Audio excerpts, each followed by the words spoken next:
নিতাই দুজনকে আমরা কি বলি? গৌর নিতাই দুজন ভাই তো, তাই না? কিন্তু গৌরাঙ্গ মহাপ্রভু কোথায় জন্মগ্রহণ করেছেন? কোথায় জন্মগ্রহণ করেছেন? আপনারা সবাই গিয়েছেন, না হলে সবাই যাবেন কিন্তু। নদিয়া নবদ্বীপে, তাই না? নদিয়ার নবদ্বীপে আমার গৌরের জন্মস্থান। আর নিত্যানন্দ প্রভুর জন্মস্থান কোথায় বলুন তো? রাঢ় দেশে এক চাকটা গ্রামে। রাঢ় দেশে এক চাকটা গ্রামে, বীরভূম জেলায়। আচ্ছা, গৌরের মায়ের নাম কি? কে বলতে পারবে গৌরের মায়ের নাম কি? হ্যাঁ, শচী দেবী।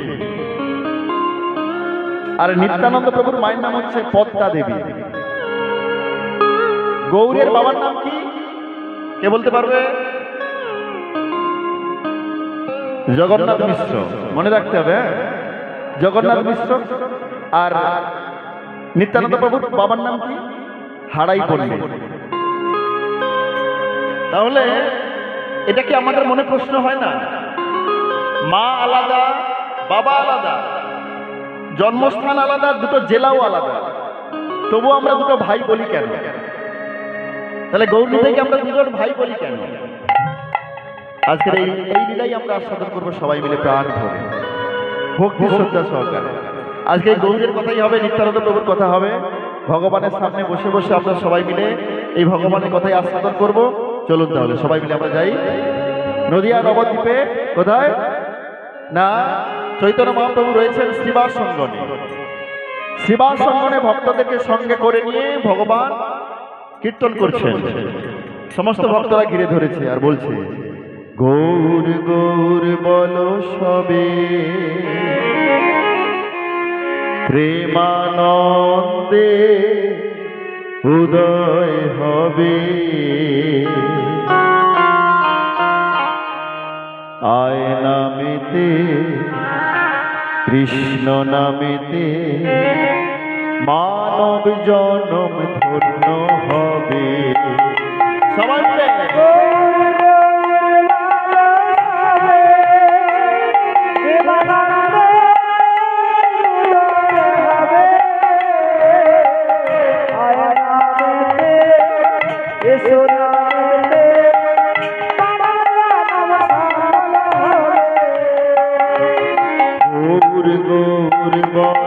সবে, প্রেমানন্দে উদয় হবে।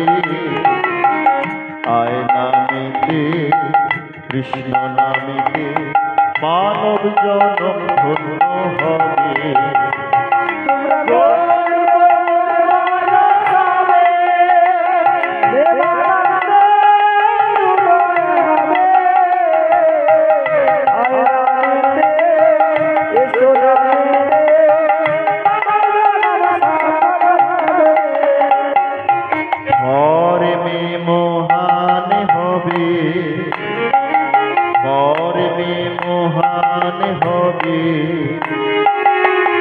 আয় নামেতে, কৃষ্ণ নামেতে মানব জনম ধন্য হবে।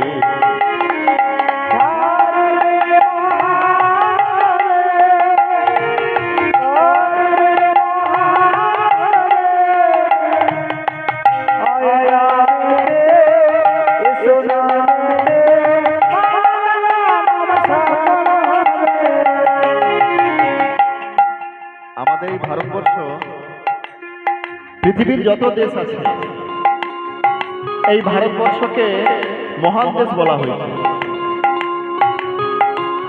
যেমন একটা সুন্দর কবিতা লিখেছিলেন বিশ্বকবি রবীন্দ্রনাথ ঠাকুর। তিনি কি বলেছিলেন? বলো বলো বলো সবে, শত বেলা বেনু রবে। ভারত জগত সভায় শ্রেষ্ঠ আসন রবে।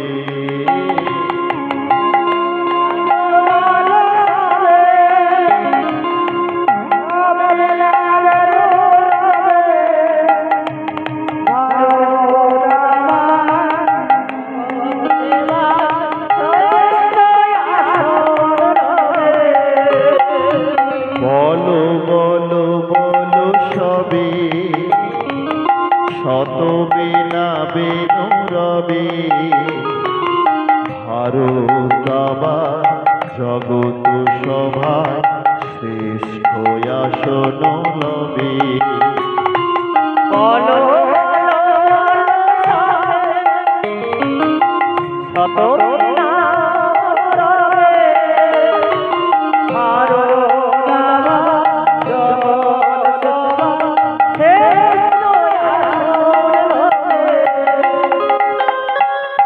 এই কথাটা কে বলেছিলেন? রবীন্দ্রনাথ ঠাকুর। কি বলেছেন না, বলো বলো বলো সবে শত বেনা বেনু রবে, ভারত আবার জগৎ সভায় শ্রেষ্ঠ আসন লবে। আচ্ছা বলুন তো, আমাদের এই ভারতবর্ষ শ্রেষ্ঠ কিসে হবে? টাকা পয়সায় শ্রেষ্ঠ হবে? বলছে না, অনেক দেশ আছে অনেক ধনী আমাদের ভারতবর্ষের থেকে, তাই না? তাহলে কিসে শ্রেষ্ঠ হবে? ভারতবর্ষের মানুষের, ভারতবাসী কি সবচেয়ে বেশি শিক্ষিত হবে? বলছে না, তাও না। তাহলে কিসে? ভারতবর্ষে বেশি ইঞ্জিনিয়ার হবে? বলছে তাও নাও হতে পারে। কিন্তু ভারতবর্ষ কিসে শ্রেষ্ঠ হবে জানো? সারা পৃথিবীতে এসি থাকবে, এটিএম থাকবে, কিন্তু ভারতবর্ষে যেটা থাকবে সেটা সব দেশে থাকবে না। কি থাকবে না?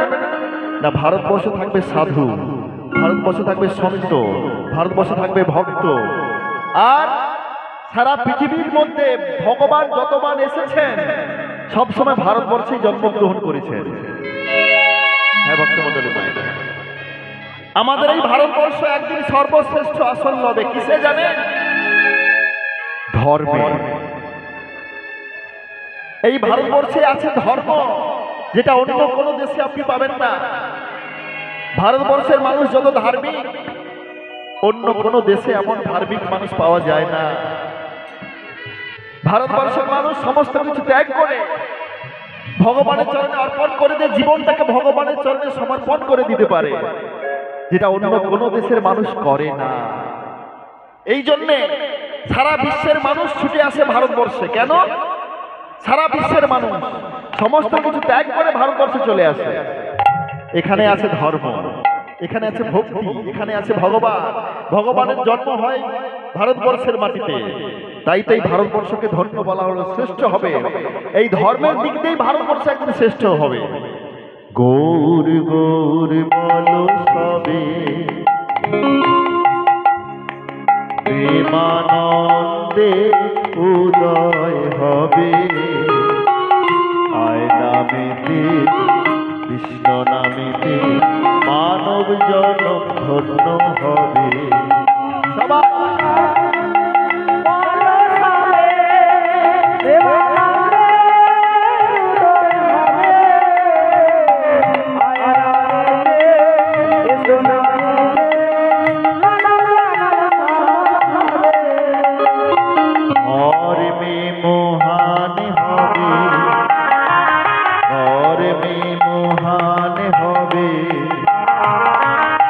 কৃষ্ণ নামেতে মানব জনম ধন্য হবে।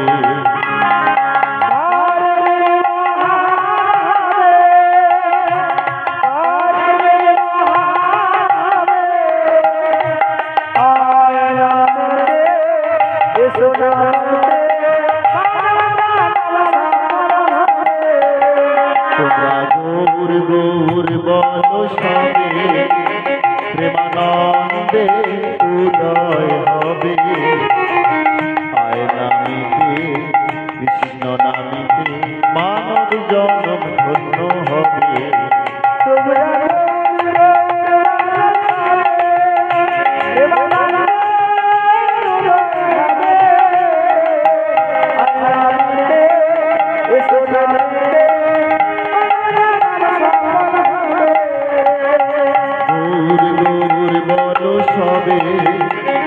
প্রেমানন্দের উদয় হবে।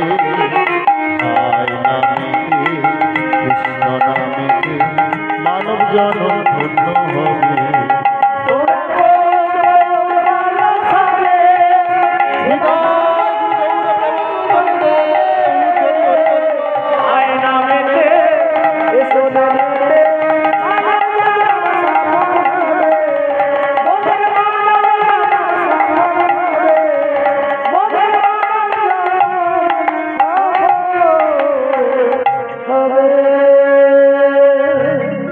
গৌরাঙ্গ মহাপ্রভু আমার শ্রীবাস সঙ্গনে সমস্ত ভক্তদেরকে সঙ্গে করে নিয়ে হরিনাম করছে। এমন সময় ডেকে উঠল দাদাকে, দাদা বলে ডেকে উঠেছেন, দাদা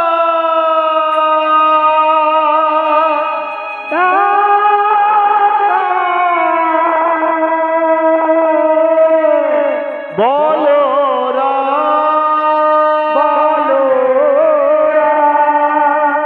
দাদা বলো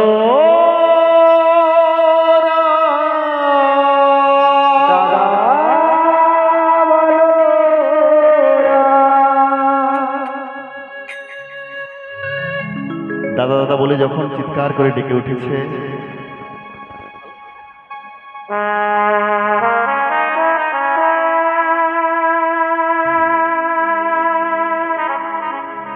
যখন দাদা বলে ডেকে উঠেছে তখন শ্রীবাস এসে বলছে, প্রভু তুমি কাকে ডাকলে? কেন আমি দাদাকে ডাকলাম? তোমার দাদা তো অনেকদিন আগে সন্ন্যাস নিয়ে চলে গেছে, তুমি আবার দাদা বলে ডাকছো কেন? জানো শ্রীবাস, আমার দাদাকে ছাড়া আমার একদম ভালো লাগছে না গো। এই জগতে দাদা ছাড়া আমি যে আমার সমস্ত কর্ম সম্পন্ন করতে পারবো না। আমার দাদাকে ভীষণ প্রয়োজন, আমাকে দাদাকে এনে দিতে হবে। তোমরা আমার দাদাকে নিয়ে এসে দাও না আমার কাছে, তোমরা আমার দাদাকে আমার কাছে নিয়ে এসে দাও, আমি কিচ্ছু শুনতে চাই না। এই জগতে যদি আমি দাদাকে খুঁজে না পাই তাহলে জীবনটাই আমার বৃথা হয়ে যাবে। আমার দাদাকে আমাকে খুঁজে পেতেই হবে।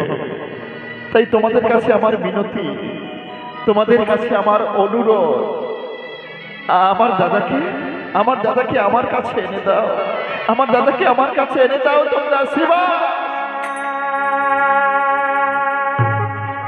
কেন প্রভু তুমি এমন করে কাঁদছো কেন? প্রভু কাঁদবো না বলো? আমার দাদাকে যদি আমি না পাই আমি কাঁদবো না? আমার দাদা যদি আমার কাছে না আসে, আমার যে সংকল্প, আমার যে প্রতিজ্ঞা, আমি যে সার্থক করতে পারবো না। তাই আমার দাদাকে ভীষণ প্রয়োজন। হ্যাঁ ভক্তমণ্ডলী মায়েরা, এই জগতে যে সমস্ত বাবার, যে সমস্ত ভাইয়ের, যে সমস্ত দাদার ভাই রয়েছে, দেখবেন সেই ভাই অনেকের ভীষণ শত্রু গো। এই ভাইয়ের মতো শত্রু কেউ হয় না, এটা আমরা কথাই শুনেছি, প্র্যাকটিক্যালি অনুভব করা যায়। যদি একজন ভাইয়ের উন্নতি হয় আর একজন ভাই সেটা সহ্য করতে পারে না, অন্যরা ভালো বলবে কিন্তু নিজের ভাই সঙ্গে শত্রুতা করবে। আপনার ভালোটা, আপনার ভালো আপনার সেই ভাই কিন্তু সহ্য করতে পারবে না। আপনার ভালো সে দেখতে পারবে না, আপনি ভালো আছেন এটা তার সহ্য হবে না। আপনার বাড়িটা বড় হয়ে যাচ্ছে সেটা সহ্য করতে পারবে না। আপনার অর্থ রোজগার বেশি হচ্ছে সেটা সে সহ্য করতে পারবে না। এই জগতে অনেক ভাই আছে, আবার অনেক ভাই আছে জানেন নিজের সমস্ত কিছু দিয়ে অন্য ভাইকে সাহায্য করে। ছোট থেকে নিজে পড়াশোনা না করে ভাইকে লেখাপড়া শেখাতে সহযোগিতা করে। ভাইয়ের যাতে উন্নতি হয় অনেক দাদা চেষ্টা করে। এরকম ভাই আছে, কত ভাই আছে, কত দাদা আছে নিজের অনেক সুখ স্বাচ্ছন্দ্য পরিত্যাগ করে দিয়ে ভাইয়ের জন্য নিজের জীবনটাকে দিয়ে দেয়। হ্যাঁ ভাববেন ভগবান কিন্তু রয়েছে। ভগবান অপকটে থেকে থেকে সবাইকে দেখছে গো, যে ভাইয়ের জন্য আজকে দাদা এত কিছু করেছে, সেই ভাই যদি ভুলে যায়, তার পরিণামে যদি সেই দাদাকে দুঃখ দেয়, কষ্ট দেয়, ভগবান কিন্তু সহ্য করবে না। এই জগতে ভাই কিন্তু প্রথম ছুটে আসে গো। আপনার যদি কোনো সমস্যা হয়, আপনার যদি কোনো অসুবিধা হয়, আপনার যদি কোনো বিপদ হয়, যদি কোনো ভাই শুনতে পায়, এই জগতে অনেক ভাই আছে তারাই প্রথম ছুটে আসে অন্যরা আসার পূর্বে। হ্যাঁ গো, তাই আমার অনুরোধ, এই জগতে ভগবান কতবার ভাইকে নিয়ে এসেছেন, একা আসেননি। দেখবেন কখনো ভাইকে ভালোবাসে না, ভাইকে শ্রদ্ধা করে না, হতেই পারে না। আপনারা জানেন রাম লক্ষ্মণ দুটো ভাই ছিল, কৃষ্ণ বলরাম দুটো ভাই ছিল, আবার কলিযুগে গৌরীতাই দুটো ভাই ছিল। কখনোই ছাড়া থাকে না, কোনোদিন না।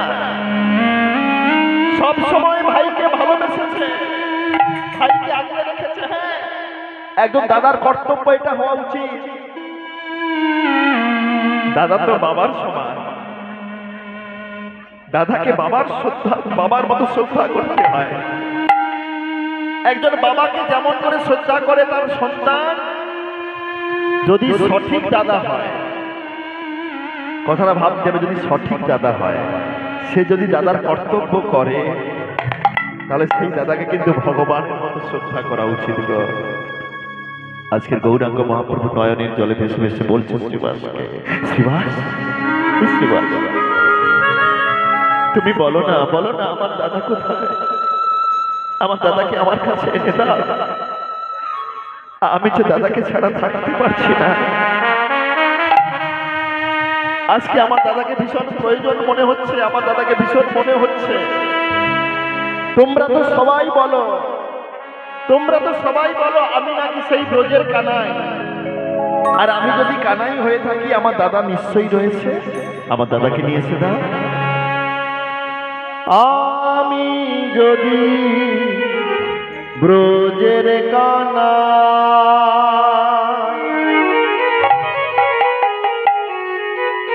বলো কোথায় আমার দাদা বলা। ওগো আমি যদি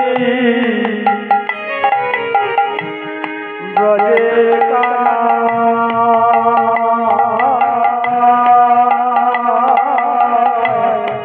কোথায় আমার দাদা বলা। আমি যদি ব্রজের কানা,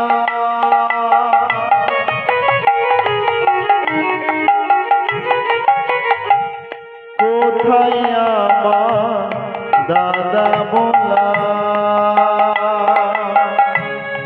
আমি যদি ব্রজের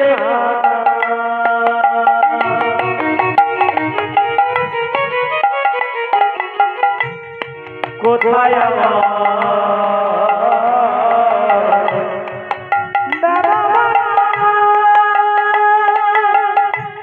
নদিয়ার সর্বলোকে বলে,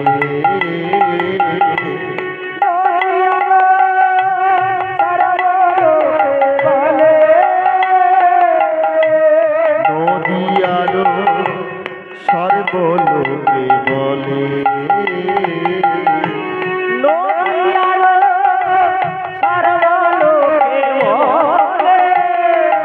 সবাই বলে, সবাই বলে, নদিয়ার লোকে সবাই বলে,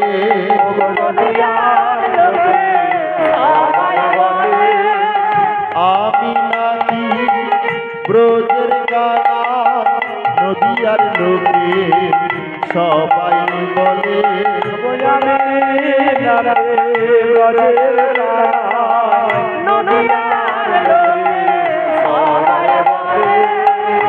আমি নাকি ব্রজের কানা, নদিয়ার লোকে সবাই বলে,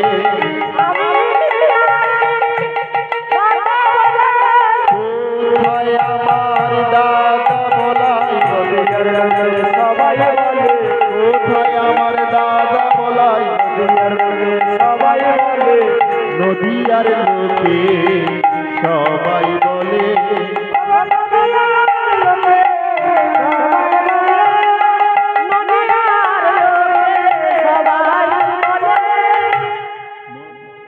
আজকে বলছে আমাকে তো সবাই এই নদিয়ার সবাই আমাকে কি বলে, কানাই বলে। আচ্ছা আমি যদি কানাই, কানাই গৌরাঙ্গ মহাপ্রভু তো নিজে কানাই মানে কৃষ্ণ, দাদা বলাই নিশ্চয়ই রয়েছে, দাদা বলাই কথা আমাকে কাছে এনে দাও। তোমরা তো সবাই আমাকে কৃষ্ণ বলো, আমি নাকি সেই ব্রজের কৃষ্ণ, এই কলিযুগে আমি গৌর হয়ে এসেছি। তাহলে আমি যদি সেই ব্রজের কৃষ্ণ কলিযুগে গৌর হয়ে আসি, তাহলে আমার দাদা বলাই নিশ্চয়ই রয়েছে, আমার দাদাকে এনে দাও আমার কাছে, আমার কাছে এনে দাও। আর এমন করে শিবা সঙ্গম থেকে চিৎকার করে আবার ডাকছে,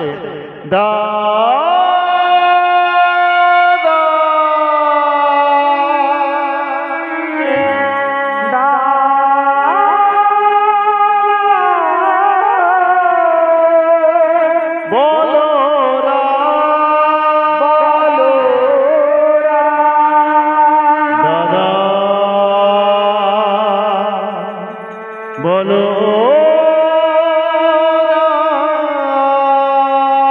দাদা